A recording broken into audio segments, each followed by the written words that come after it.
Before we start on the Dharma talk, please join me in invoking the Buddha's name 3 times.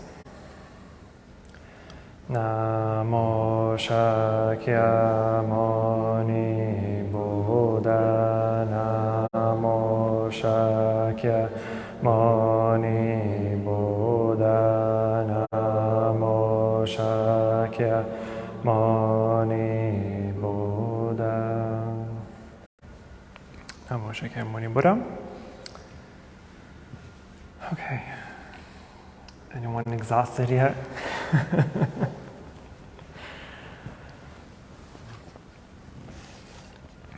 Well, other than exhaustion, I hope that everyone's having a fruitful day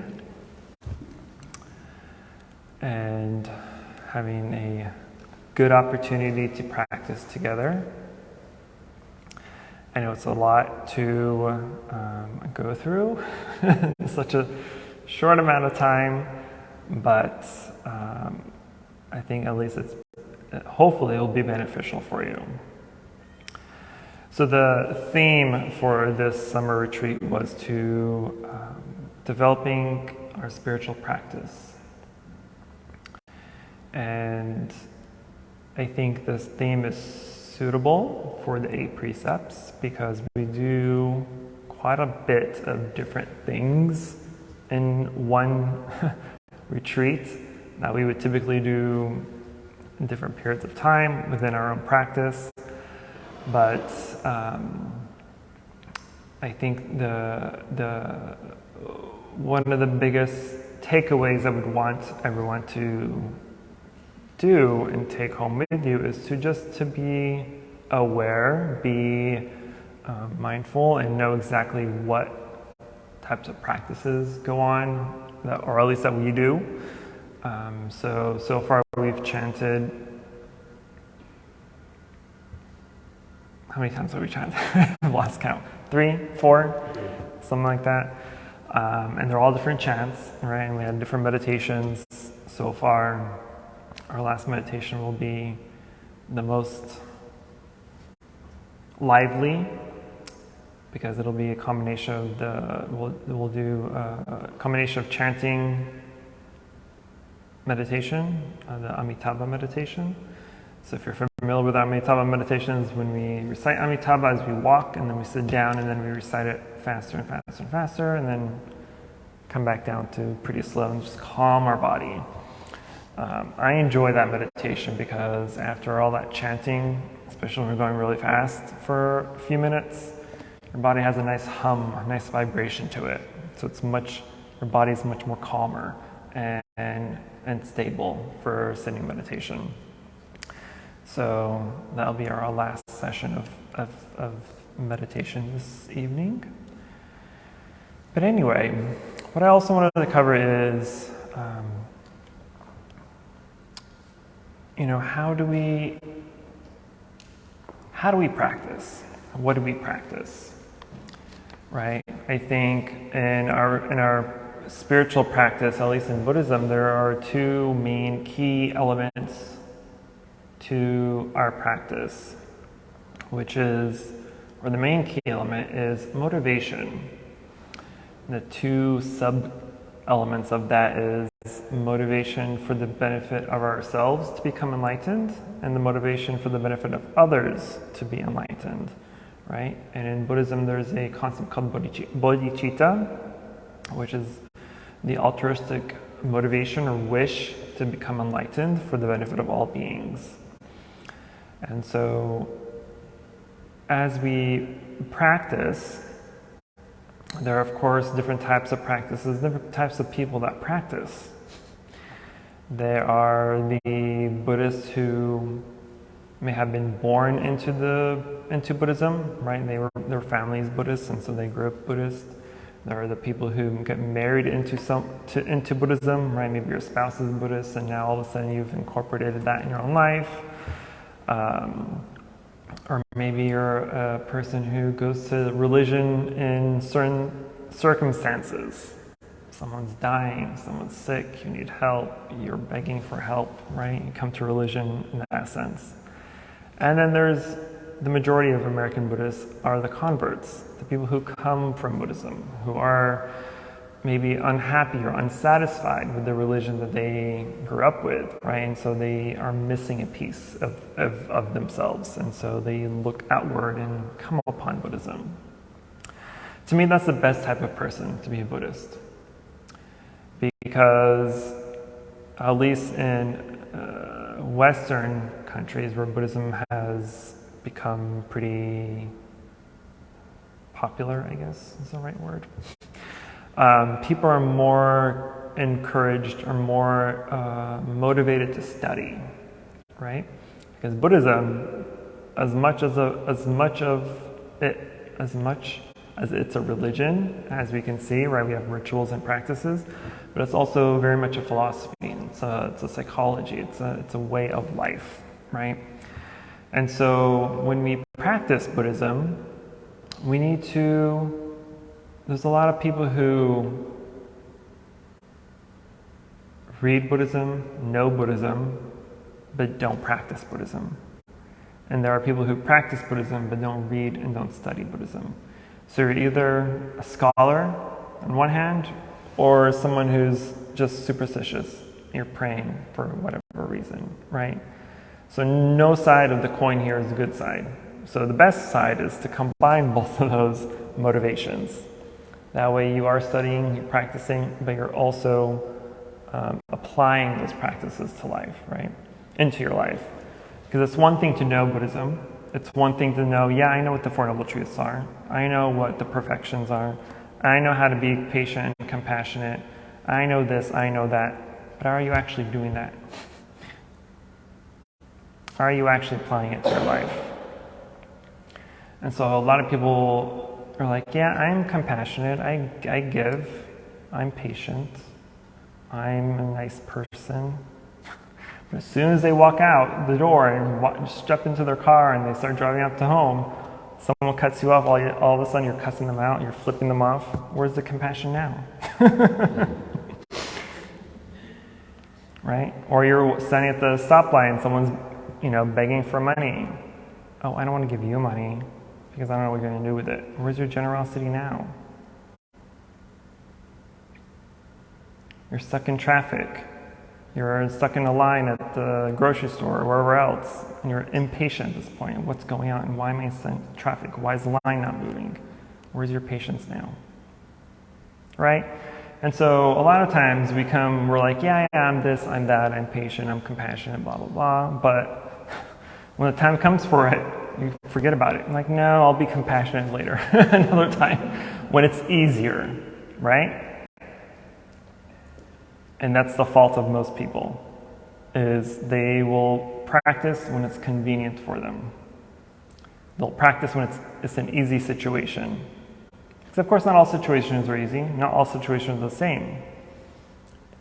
If you practice the Four Immeasurables, for instance, compassion, loving kindness, equanimity, and joy, or the six perfections, right? And the first perfection is generosity. But a lot of time when people want to be generous, their motive may not be altruistic, because sometimes they want something in return. They want recognition. They want to be praised.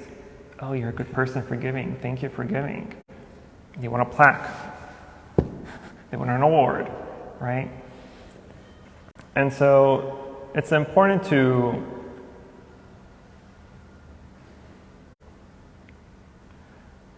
actually apply those practices into daily life. We are sometimes some of these things can feel unnatural to us, right? Maybe sometimes, yeah, you're generous, but you're picky about your generosity. You're patient, but you're only patient in certain situations, right? You're understanding or compassionate, but only when it's convenient for you, right? So you can't say, yeah, I'm understanding, I'm open-minded, I'm compassionate, but as soon as someone argues with you or contradicts your own beliefs or opinions, all of a sudden, where's that compassion now? Where's that understanding now? You've closed your mind. You haven't opened up your mind. Because if you're really open-minded, then you'll take all the information that's contradictory that goes against your own opinions and perceptions, and you'll take it as is. You don't have to accept it. You don't have to agree with it, but you have to allow it to mingle in your mind. Don't block it off. Because otherwise the person speaking to you may feel like they're being ignored, like that you don't appreciate their time with you. Again, you may not agree with them, but that doesn't mean you have to be disrespectful, right? So as we practice, and we've all heard the motto, not the motto, the saying, fake it till you make it. In Buddhism, you can fake it till you make it. I say that because, again, if our society, as much as America is like the greatest place in the world, it's also not, right? We're in a society where it's all about me and mine and what I can do for myself and what others can do for me, right? We want power, we want recognition, we want fame, we want money, we want a good job, we want a big house, we want 10,000 cars, whatever it is, right? We're always wanting these things. And because of that, that interferes with our mind of compassion, interferes with our mind of generosity, interferes with our mind of patience and understanding and to cultivate wisdom. And because those may feel unnatural or uncomfortable sometimes, this is where the fake it till you make it comes in. Because again, you're reprogramming a mind that is wanting to do something else, right? Just like meditation, when you're sitting in meditation, you're reprogramming your mind to allow it to know, I'm in meditation now.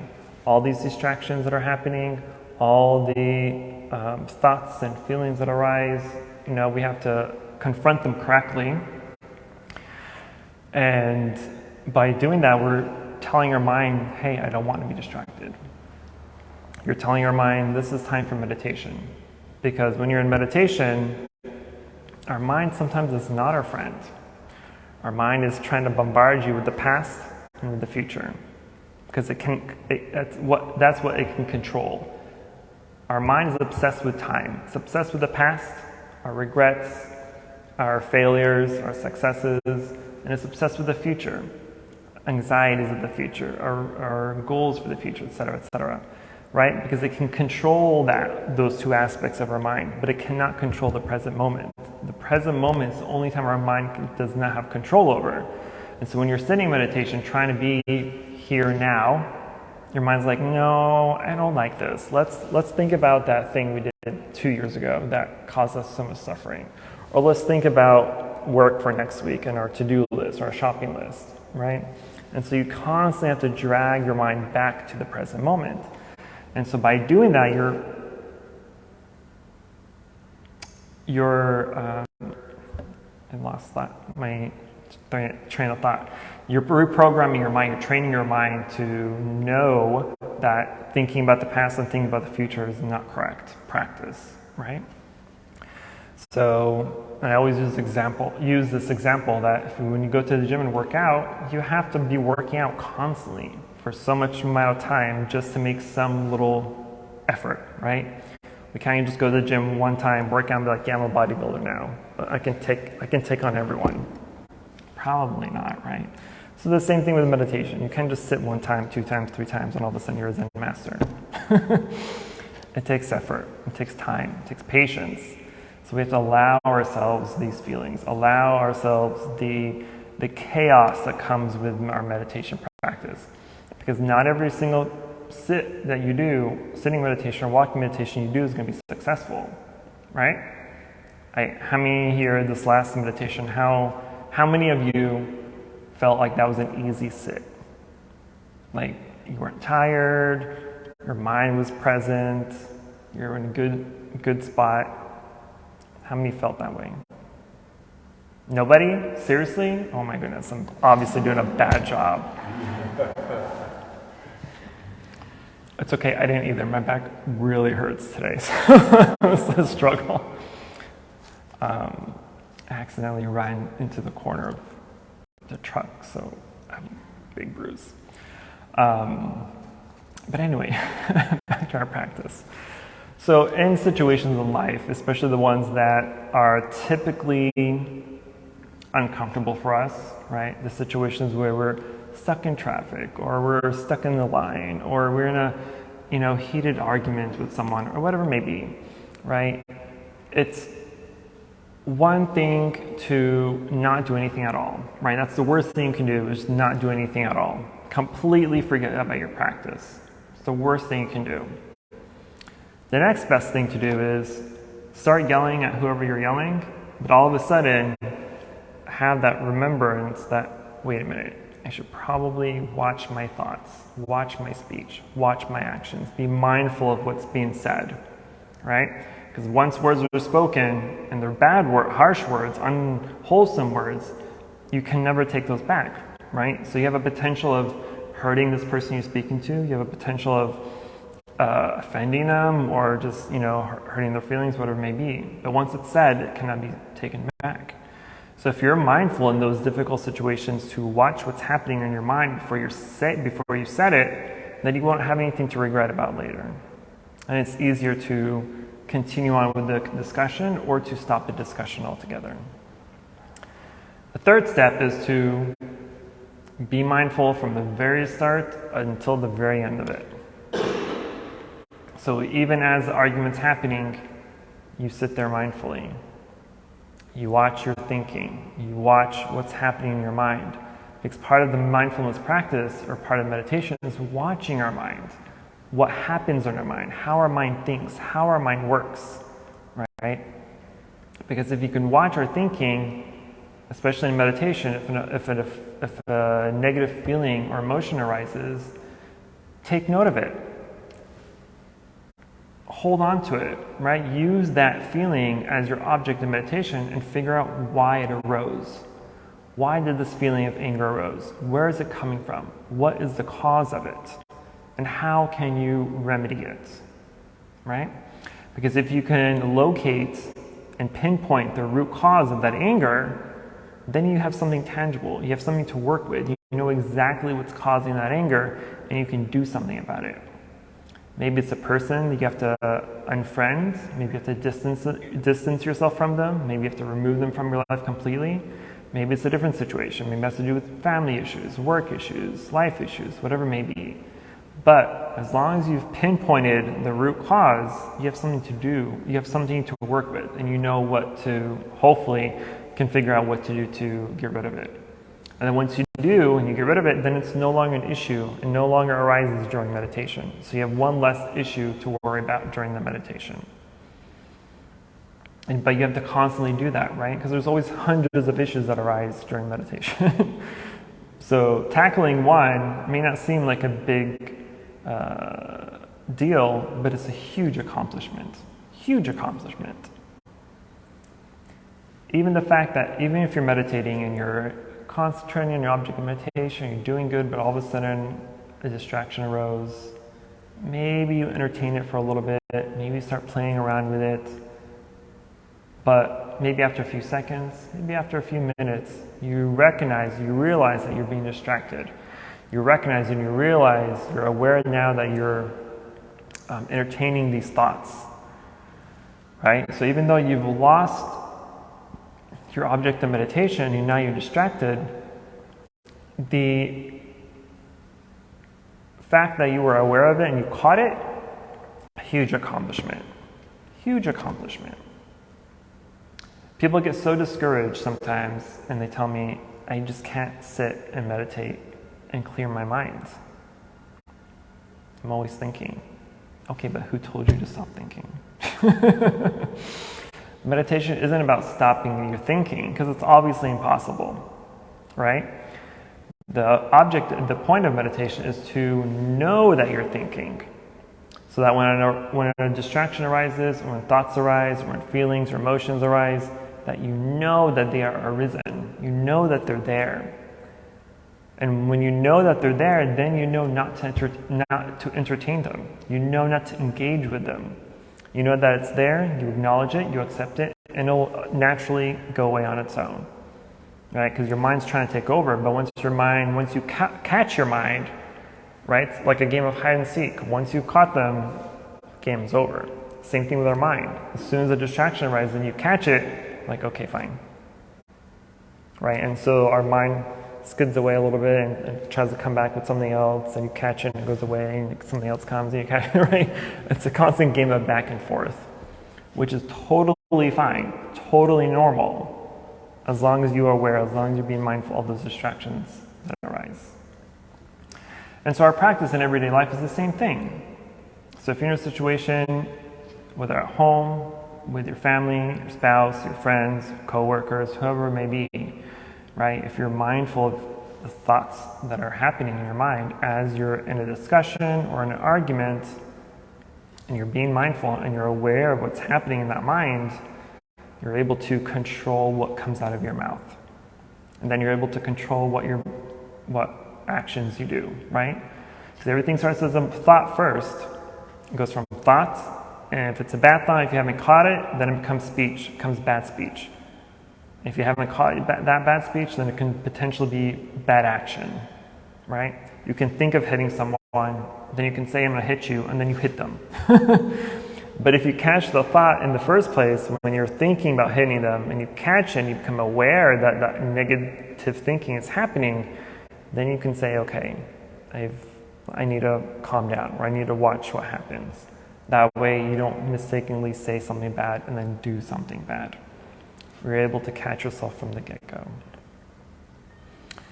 And so that's why I always say it's, of course, difficult to be mindful 24/7. Obviously, we can't do that. But the more you apply mindfulness into your daily life, the more it becomes habit, the more it naturally occurs, right? And so, like I said earlier, any waking moment is an opportunity to meditate. Anytime you're awake, you can meditate. It doesn't matter what you're doing. You can be working, you can be doing the dishes, the laundry, you can be cleaning, you can be driving, you can be anything you're doing, it can be meditation. Because again, what is meditation? It's the concentration on one thing. One pointedness concentration, samatha, samadhi. And so if you're able to at least remember to be mindful in the mundane things you do, right? Like all the chores and anything that you do in life, in those boring activities that you do in life, if you're able to remember to be mindful in those boring moments, then it's easier to be mindful in the non-boring moments. Not always, but it is something that we can work on doing, assuming you apply the practices, right?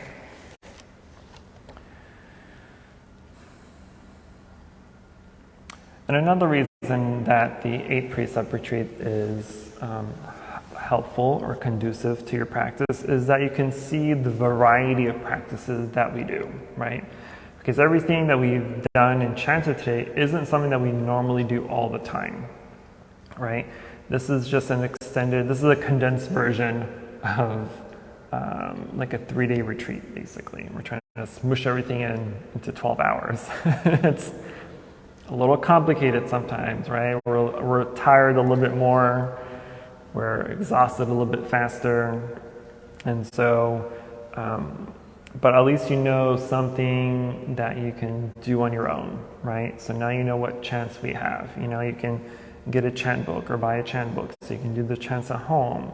We have the instruments that you can get from the gift shop. You can meditate and use instruments at home as well.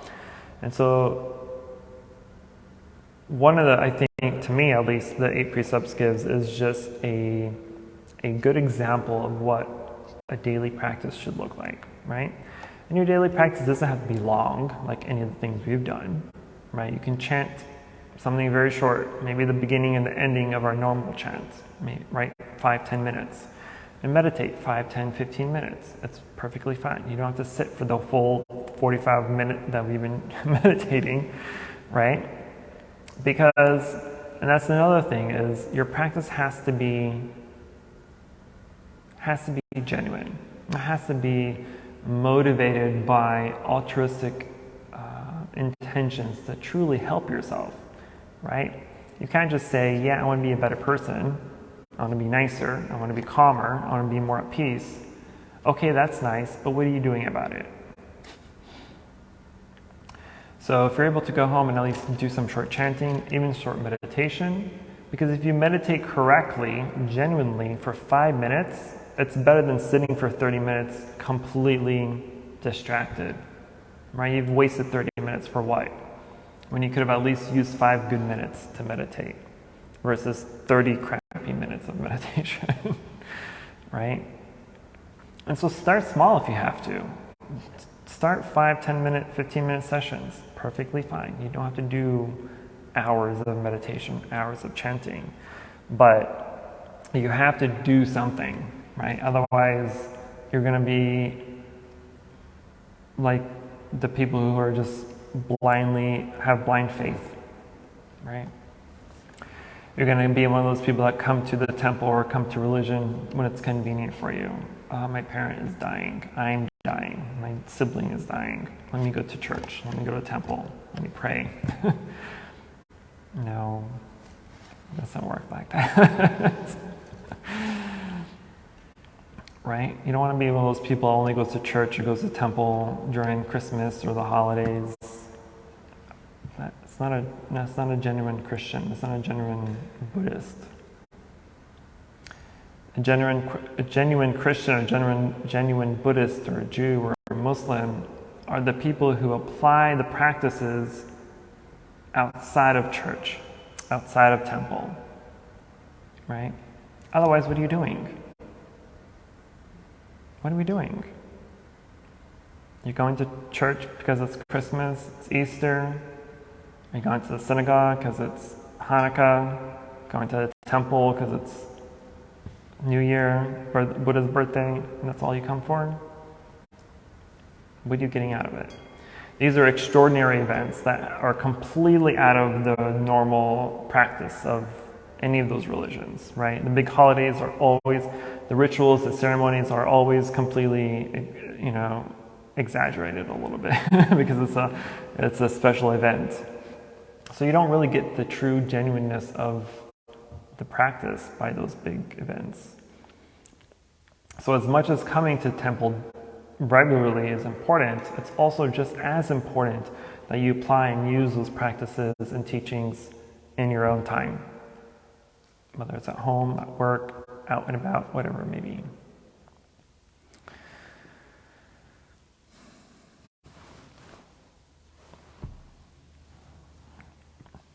I can't see the schedule. The agenda. What time does this end?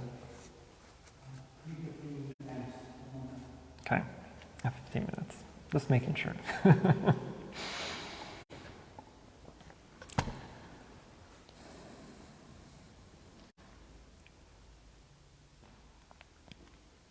Any questions? Let me rephrase that. What are your questions? Concerns? Emotional outbursts?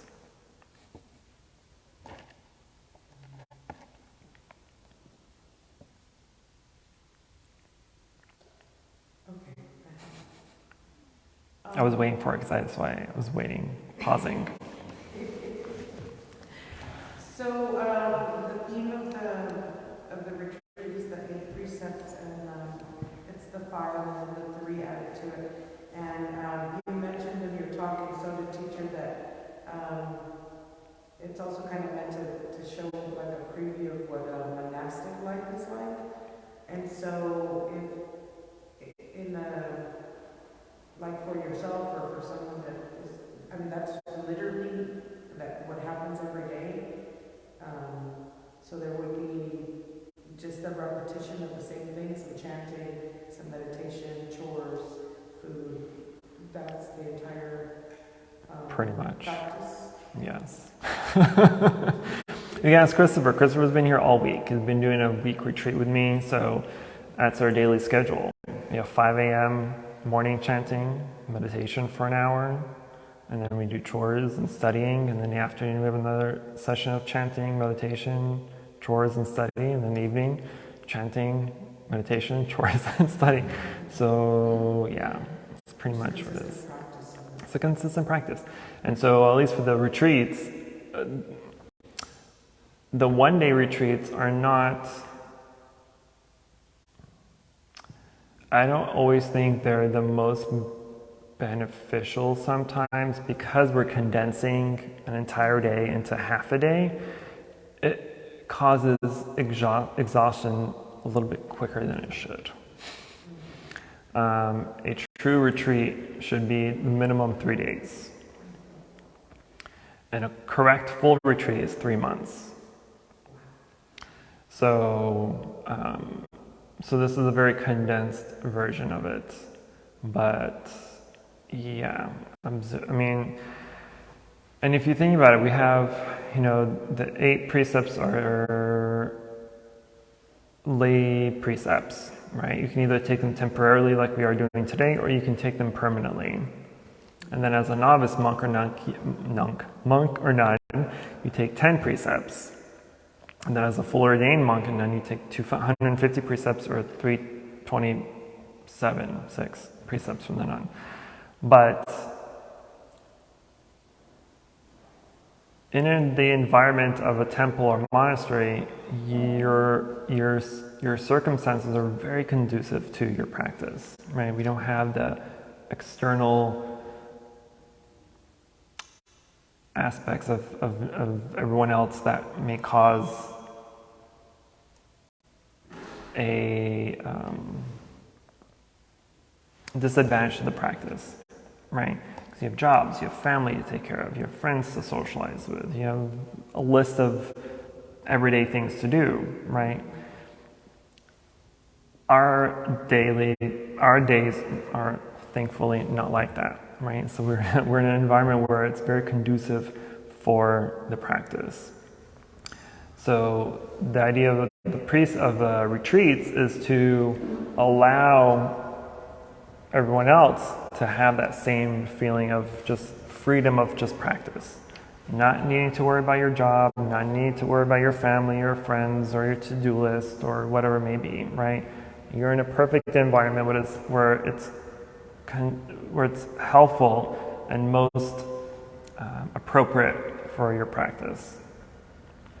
Which is why usually 3 days is the minimum, because you really can't feel the full benefit of a retreat in 1 day.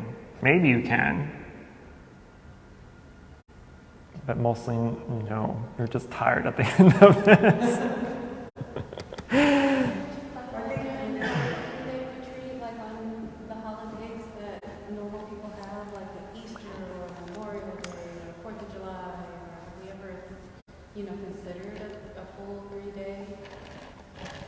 Those types of holidays where you know that people would be able to commit to something like that? Yes. What is another holiday? Thanksgiving, St. Patrick's Day.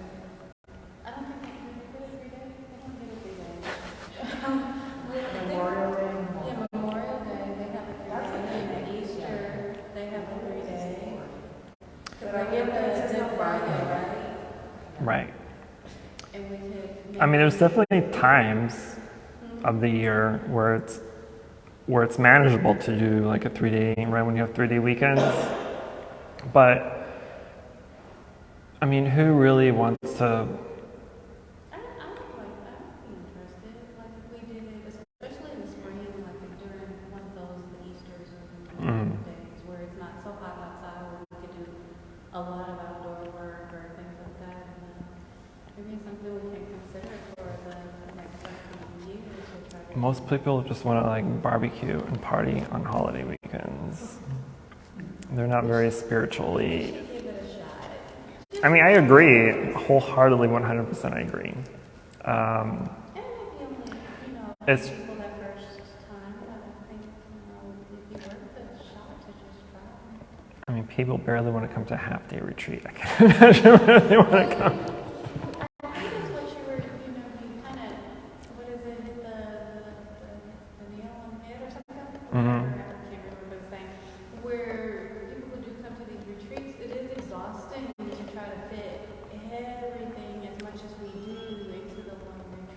Right. You know, maybe say, hey, this is a 3-day, and, you know, and It's more relaxing. yeah, it would give people the chance to, you know. Experience it correctly. True, because part of this, by condensing everything in one day, you're like, oh man, this is the life of a monk or nun. I never want to be a monk or a nun. It's too tiring.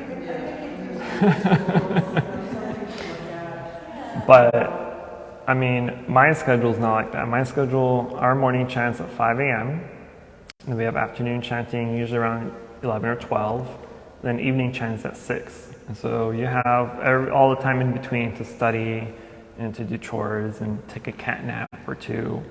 So it's a little bit more non-exhaustive. Okay, so based on what you're saying right there, then I guess it just depends. To me, what I've experienced is that Buddhism can be used as a tool in all kinds of ways. If you're already in another religion, it can help you become better at that religion or practicing it. If you're not religious at all, you know what I mean, it's very self-motivating, self-promoting, you know, when you get your stuff together to so that would be something to consider in how we practice it, right? So if you don't think you'll ever become a monk, then maybe just focusing on the meditation because it clears your head and you're able to rebound from distractions faster, then that's something, you know, that how you practice it, right? Right. It varies. Well, let me ask you guys this. What's your intention in life? What's your intention in life? Intention in life or intention in life? No, intention in life. For me, but to be kind of like a calming light, kind of. You know, when people say there's something about you that causes me to become calmer, and sometimes I've had people who at a doctor's office just told me their whole life story, and then afterwards they're like, I didn't mean to take you, but it seemed like you were somebody who would listen and not judge me. And to me, those are very important because I want, even if they're not going to be a part of my religion, or I want to be that person that even a perfect stranger feels comfortable with sometimes releasing their burdens, or sometimes something about you calms them, or something about you says, you know, things are going to be okay. I've been having a terrible, terrible day, but you smiled, you know, or, you know, something like that. That's kind of, I feel like, my purpose. And then if they want to ask me questions or, you know, I have people, what makes you so calm? And I generally do say, I'm a Buddhist, and I think that practice allows me to become a calmer and happier individual. We don't doom and gloom on people. We don't guilt you into things. We don't say you're a bad Buddhist because you do this. We be direct. Like if you slipped up, we just say, you know what, it's okay. You slipped up. Let me show you how to redirect or how to change that pattern. You're not gonna, oh my gosh, you ate meat today. We're not gonna say you're no longer Buddhist. You know that? You know that feeling. So I think, you know, that might be my purpose or what I am. Well, you very much sound like Avalokiteshvara, right? She has compassion on listening, and you're a listener. I like what the teacher said in his Dharma talk. One of the things he said this morning, when he just tried to kind of sum it up in something really simple, he said, it's about becoming a good human being, right? Just a good human being, not a Buddhist good human being or a Catholic human being, just a human being.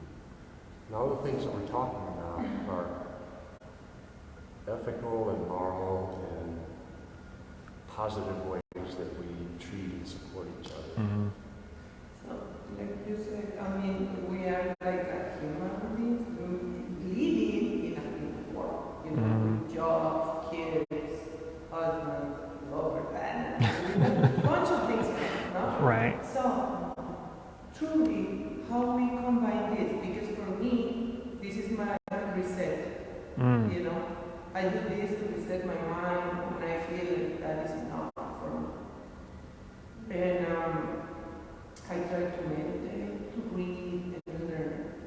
I have my intention, but sometimes I don't have time. Yeah. To meditate, you know, and oh my God, I'm late, you know. So I'm trying to do it. I'm trying to be seeing positive things. And trying to change my mind and to be a better human being. I don't want to be mom, no way, but I want to enjoy this life. Yeah. You know, I feel that I'm doing it, but I want more because I know it's more. Right. You know, so how truly I can combine these two, you know, to feel it. I know that when I started to meditate 2 years ago, now I'm much better. I lost less. I can catch up my thoughts, let them go, and I feel like I'm not too attached to many things now. I don't care. Some people would say, I don't care. Good. That's what the thing is, people around me sometimes is afraid.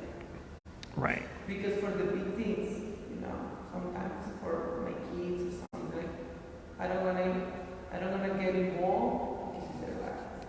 And everybody's like, really? Do you wanna give them an advice? And I'm like, no. Because they're learning. I don't want to, you know, I need they learn in this life, so I don't wanna they repeat all these. Right. So it's hard sometimes, you know. I know you get benefits. I know, Right. because I feel. But how can I combine all these in a real way to get more?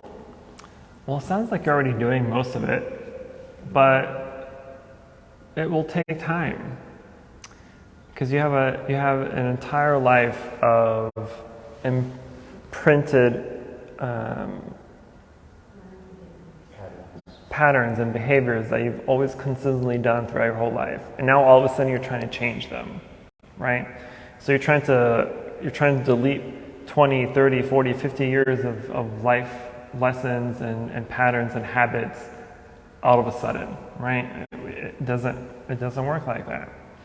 So, but knowing what you need to do, right? And remembering to do it, right? So you have to remember to take your meditation practice outside, off the cushion, into your daily life. Because remember, meditation is anything you do.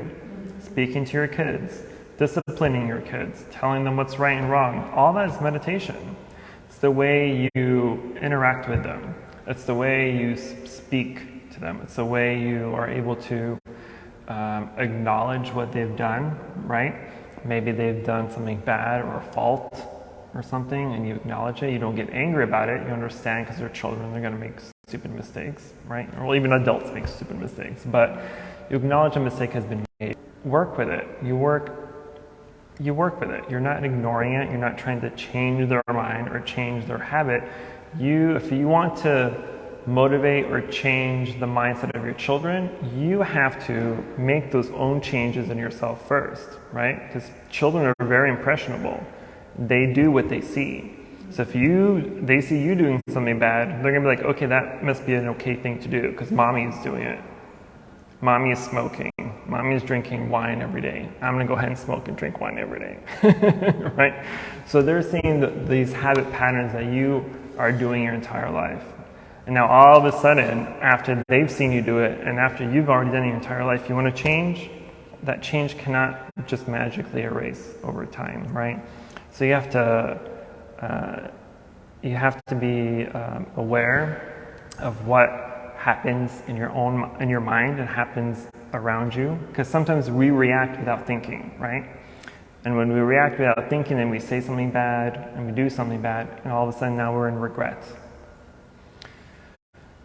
But if you are able to stay mindful in those difficult situations and recall what's happening in your mind, then you're able to control what you say and what you do and what other people see from you, right? But it's a matter of just practice. Practice. Yes, I'm a monk, but I'm definitely not perfect. I have a very, very bad potty mouth. I cuss all the time. But luckily I don't cuss at people, right? I hit myself and I'm like, oh shit. But like, not to people. And that's been my biggest struggle, because another thing is I hate driving. I just have terrible road rage. And every time I drove, everyone was a B, was a C, was an F and G, and every letter of the alphabet, I would cuss you out. But eventually what I started to do to change that, because I knew it wasn't good, because sometimes I would allow my anger to take over and I would start flooring the car, and I would have people in the car with me terrified. And they were like, no, thankfully no. And on one occasion, someone cried because they were just so scared because I allowed my anger to take over the road rage, right? And so eventually I knew, okay, this is clearly a bad habit. Like, I can't continue on my life scaring everyone that sits in the car with me. So every time I would get angry or allow anger to arise, or when I said something bad, I would always repent right then and there. For any misdeeds I have caused by mind, speech, or action due to my ignorance, greed, or anger, I repent. For any misdeeds I have caused by my mind, speech, or action due to my ignorance, greed, and anger, I repent. Just say it over and over until I got tired of it. Eventually, you'll get sick of having to say it all the time, and then you'll just stop the bad habit. Hopefully, that's the plan. But our practice, again, it's not just at the temple. It's not just when you meditate. The practice has to be applicable to your everyday life. But sometimes it's a little bit difficult, right? Because when you sit in meditation, it's very specific. When you're chanting or when you're doing the rituals and ceremonies, it's very specific. So sometimes it's difficult to see how to apply that in life. And the best way to apply it is to do it, what's the word I'm looking for?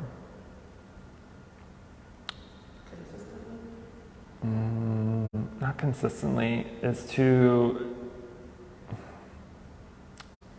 try to make the practice a habit, right? Like watching what you're thinking. Maybe you have to speak out loud sometimes. I don't know about you, but I talk to myself all the time.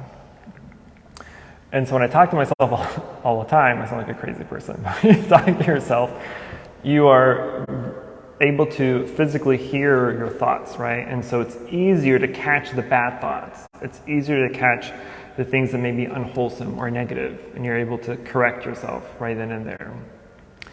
So when you're doing any sort of chores, or if you're helping your kids or your spouse, or you're cooking or cleaning, whatever it may be, just remember, be aware of what you're doing. Because if you're aware of, okay, now I'm cooking, now I'm flipping the steak, or now I'm flipping my eggs, whatever, right? You're being mindful of exactly what you're doing. Your mind has no room for distractions, has no room for negative thinking or negative actions to happen, right? Because you're fully submerged in what you're doing. And so when you do that for anything else in life, then it's easier to be calm all the time. Why are we not calm in certain situations? It's because our mind is running, right? We're trying to talk to one person, but our mind is over here, our mind's over there. It causes distraction. It causes us to lose focus of what the person's saying. Then we get angry and we ask them to repeat themselves. The whole thing happens, right? Yeah. Does that make sense? I hope.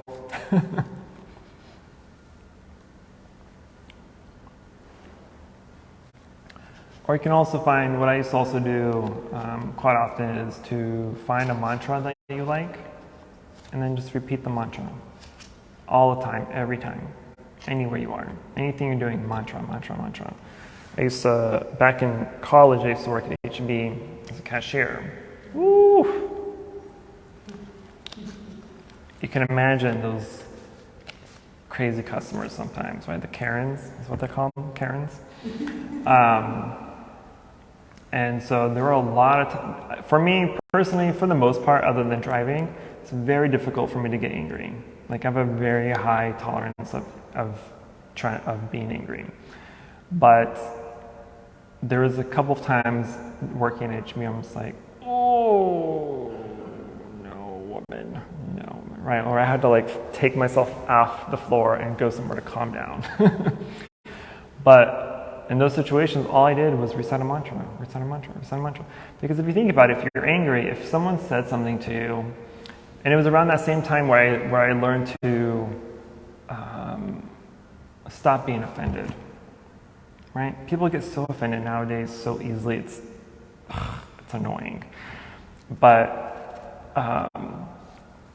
one of the reasons that we become angry is because we hang on to whatever caused the anger. We hang on to it and we're attached. We're like, because our ego's like, how dare they say that to me? Who do they think they are? Do they not know who I am?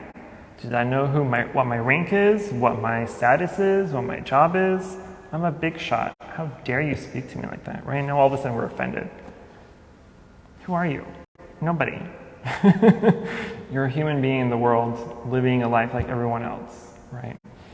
But that's why we hold on to anger, is because we have this ego trying to convince ourselves that we're bigger and better than what that person is saying to us.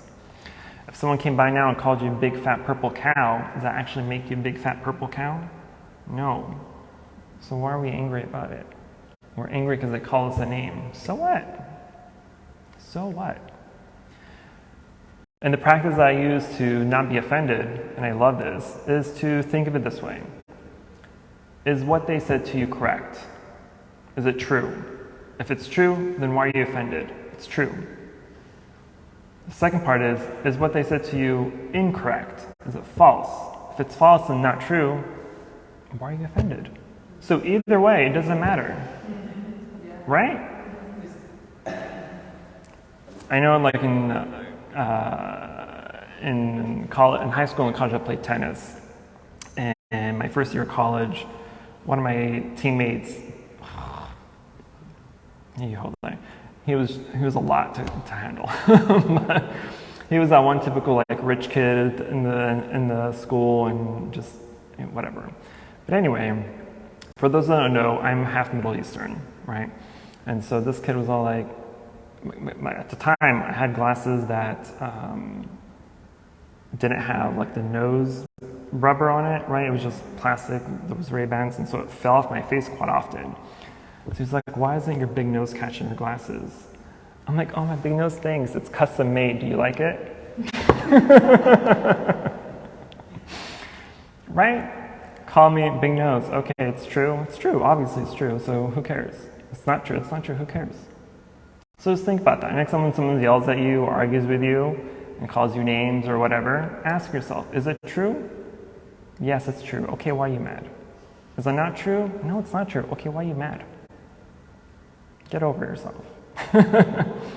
We're not that special. But that's also part of the practice, is to let go of that ego, because that ego is what causes us to hold on to the anger, right? Because our ego is like, hey, you're better than what they're saying. You're educated. You have a job, good job. You have a nice house. You have a nice car. You have husband, wife, kids. You have all these nice things in life. How dare you allow them to say that to you? But our ego it's a mess. And so we have to tame it by just letting things go, accepting it, right? Don't get angry. If you're angry, what good does it do to you? It does nothing to you, right? And then there's the law of karma there. If now you're angry in the beginning of the morning, right? Now you have to go to work, and someone says hello to you, and you're like, shut up, I don't want to talk to you.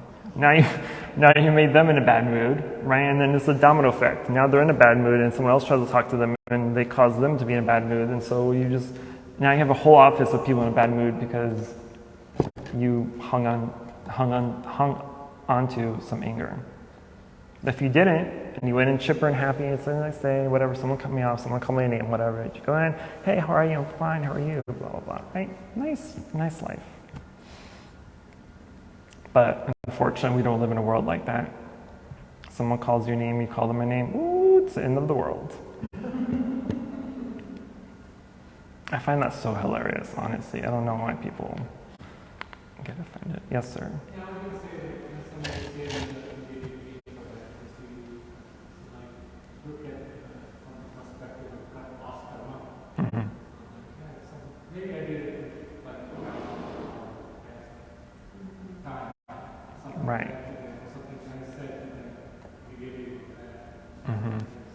so Mm-hmm.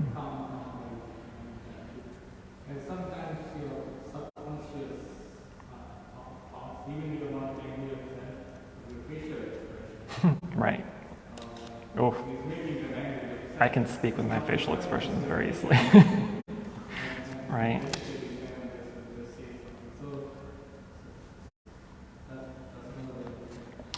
Yeah, I mean, if you want to think about it on the karmic perspective, then just know that if someone cut you off, someone called your name, that's just a karmic debt that you owe, right?